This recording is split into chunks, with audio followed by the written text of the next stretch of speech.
Today, we are here to discuss Bryson Bryant, the son of our beloved reality star, Nene Leakes. In case you guys were not aware, Greg Leakes is not Bryson's biological father. However, I couldn't find his dad's name, so yeah, that's Nene's son. Bryson is currently 34 years old, and he was last in the news after he was arrested for fentanyl possession in July 2023. A little after the scandal breaks, Nene Leakes, the Real Housewives, sits down for an exclusive interview with Carlos King. In that interview, she addresses Brent's arrest. He's doing okay. He needs rehabilitation. He needs a lot of counseling. Like many families out there, I have family members that are struggling with drugs and certain addictions. And he has an addiction. He's been struggling with it for years. He's been in rehab for a couple times, and he still have come back out and relapsed. As a mom, just to watch it is... my hands are tied. You know, he is 31 years old. He's an adult. He has three beautiful children who I adore. He has a wife. It's not much that I can do. For people who have had children or family members that have been on drugs, they know that they have to be ready. They have to simply be ready. You know, I've spent so much money on trying to get Bryson, you know, where he needs to be, but every time I've sent him off is because I said, you are giving your ass up and we are sending you off. But I learned through counseling myself that he has to say, I'm ready to go, not me making him go. So until Bryson is ready to make a change, it's nothing I can do. As a mother, I would never wash my hands of my child, right? But I'm kind of numb to it because it's been happening for so many years. I'm just really kind of numb to the situation. Obviously, your children were brought up on reality television, being famous because their mom is famous. Yes. Do you think Bryson being famous and dealing with being on television, all those things, affected his ability to be the adult you wanted him to be? Did it contribute to the drug usage and those things? You know, I would have to say I don't think it helped, but I wouldn't say this the sole cause of it. It certainly didn't help because we started on television when Bryson was like in the 11th or 12th grade and Brent was in 3rd grade. And so they're having to be in a light shine on them that they did not ask for. People are picking them apart because of the job that I chose to do. And so I feel for them in that way, but there's just issues that he has. I don't know about y'all, but I was totally shocked when she said Bryson was actually addicted to fentanyl. When the article first broke that he'd been arrested for possession, I honestly assumed he was just selling it. When she said he was actually addicted to drugs, I was like, hold up, what's going on here? You know, one doesn't just pick up fentanyl overnight, right? It's one of those drugs that you gotta graduate to something like that. So yeah, with that, my nosy ass just started to do a little research just to see if there was anything else online about what Bryson had been up to, or did he just make this big splash with fentanyl possession? Well, I did find a few things that were interesting. Not a good interesting, but a concerning interesting. In 2019, Bryson was blasted by his ex-girlfriend, Simone Davis, for neglecting his duties as a father and being addicted to cocaine.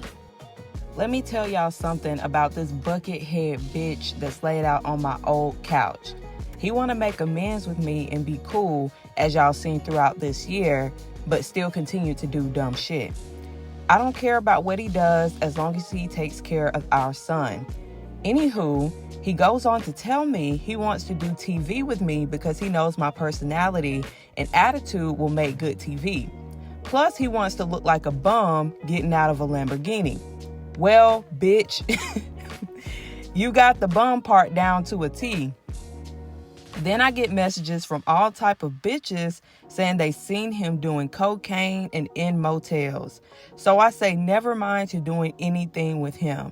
Now here we are another year in Blaze B-Day. Okay, y'all, and it cuts off. But you get the gist. She's not really fucking with him. Prior to his arrest for fentanyl possession, he had been served with a lawsuit from Simone Davis for back child support, totaling a little over $4,000. It appears that Bryson has had a pretty tumultuous adulthood, and we all know what the experts say about the connection between adulthood and childhood, as well as trauma and drug addiction. But what do y'all think? I mean, when it comes to situations like this, how much responsibility can be placed on the parent, Nene, and how much of it is you're grown now, figure it out. I mean, obviously after a certain age, like after like his big ass age, Nene can't be held responsible, right? I feel like after the age of 18, it's kind of no longer on your parents. However, behavior like this, kind of like it progresses over time. It's not something people just wake up to. Plus, not paying child support and neglecting your duties as a father, that is a morals and principles thing to me. That type of thing comes down to what you were taught, you know, when you were coming up, what you were taught in childhood. And I feel like that type of thing is either in you or it's not. And it doesn't appear to be in Bryson, and I honestly wonder why. I mean, we caught glimpses of Bryson coming of age during the initial seasons of The Real Housewives of Atlanta. It seemed like he was a regular kid, you know, partying, hanging out, dabbling with weed a little lazy, you know, who's to judge? But as time went on, he seemed to be having more trouble finding his footing in adulthood. You're staying under their supervision And rules.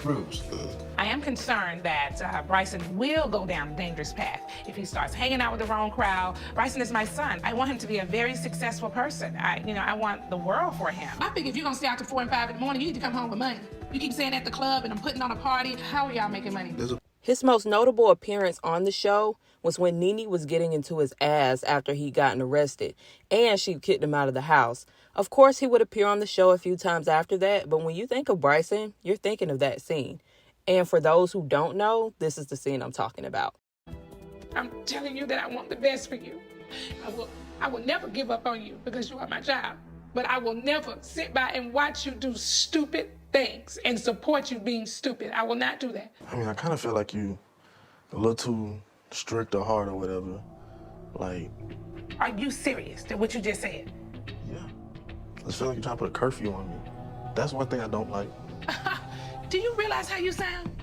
Nah. You can say my mama is tough on me all day long. Because, in fact, your mom has been overly lenient on your ass.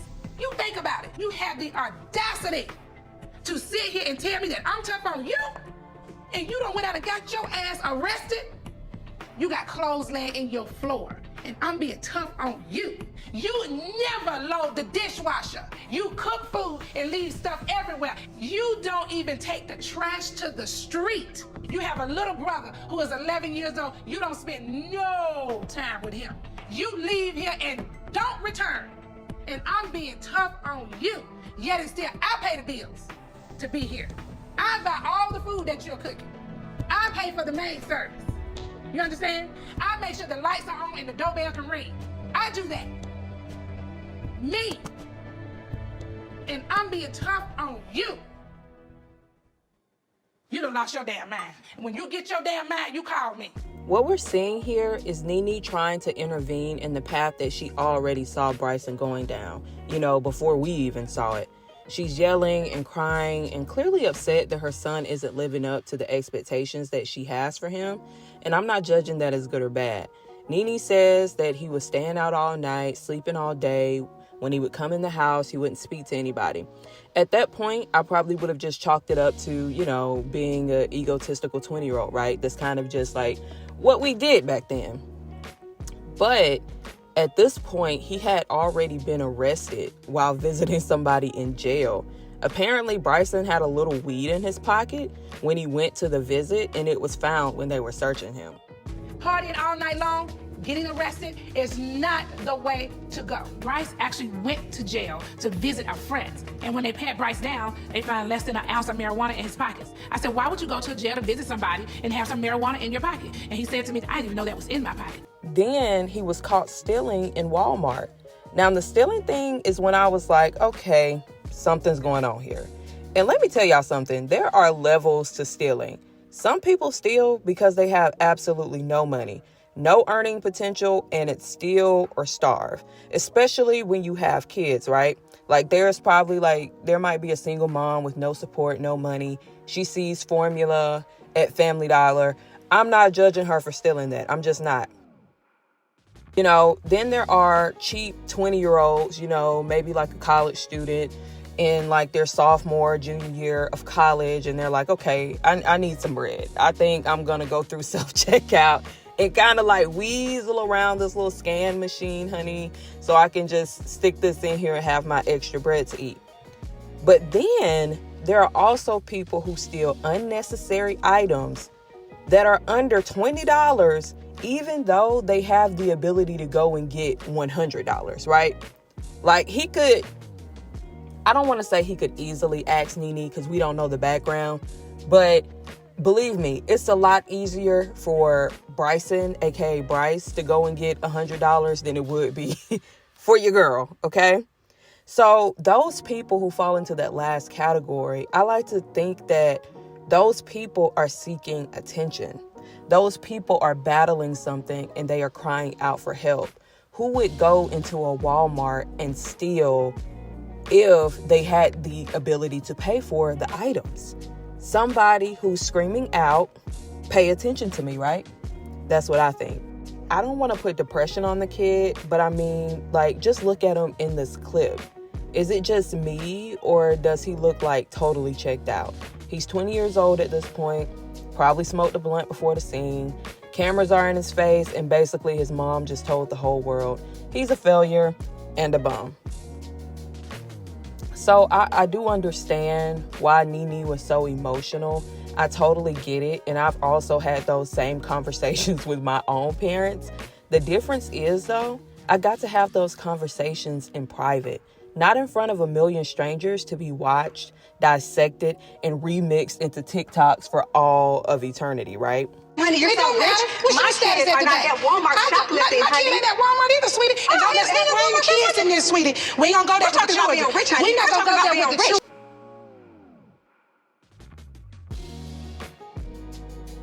We've all heard the stories. Well, maybe not all of us, but there are some stories from some of the kids who appeared on the Real Housewives show because of their mom or what have you. And we know from them how overwhelming the presence of cameras can be at times.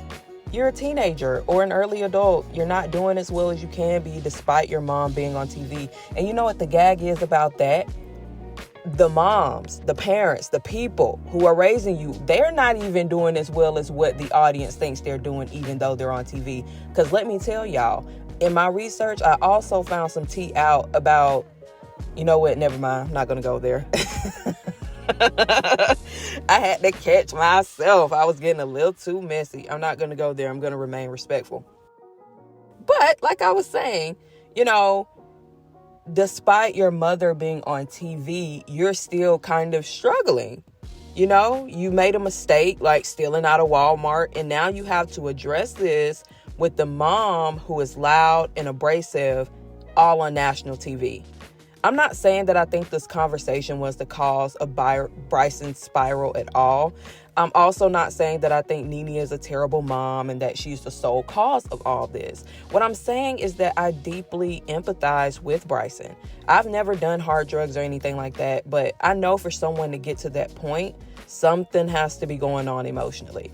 There's some pain there, period. Not only that, but thinking of coming of age on national TV and not doing as well as you feel like you should be doing, it's tough. I believe that Bryson's story and the little of it that we do know is important to highlight because I also struggled in my early 20s to find direction and figure out what I wanted to do. You know, the pressure to not fail can be so overwhelming that you end up not wanting to do anything. You only want to do the easy, fail-proof shit, like hanging out with friends, doing drugs, you know, whether that's weed, alcohol, coke, or whatever you're doing. So the reason why we need to talk about Bryson is not to be all the way messy, but it's also because Bryson is a cautionary tale for a lot of us young people, young men and women who are coming up in a time where the culture is pushing drugs, sex, and money 24/7. You know, my suggestion, always find personal fulfillment first. It's also a cautionary tale for parents who are lost about the new world that we live in, who don't understand why kids don't want to work anymore, why they're so unmotivated. You know, the average kid has access to every social media app, especially Instagram. That means they can also access celebrities, porn, crime, love, world leaders, actors, etc. Knowing what all exists for someone makes a more malleable mind, I should say. want it for themselves. Meaning, if all I have is my four corners in the world, that's all I'm focused on. But now that I have a phone at the age of 8 and 9, I know that there's so much more out there, and I want it, right? I want it with no type of context. You see a good life on Instagram, you think you want it. With Bryson, his mom being on TV, he had access to a lot of different circles. So I can only assume he wanted, quote unquote, it as well.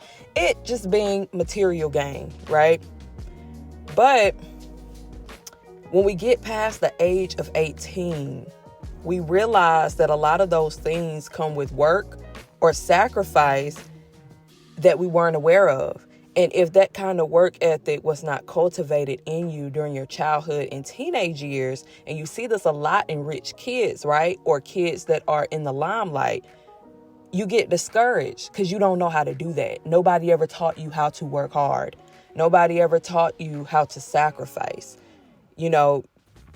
Nobody ever taught you. And when you don't know, you don't know. So again, I'm not saying that all of this was Bryson's case and I know this man's whole life story, but I'm just saying this is an opinion from the outside looking in, and I just want to share my full support for Bryce and Nene as they work through this tumultuous time. I wish Bryce the best of luck on his sobriety journey, and I hope we all can take a lesson from his story.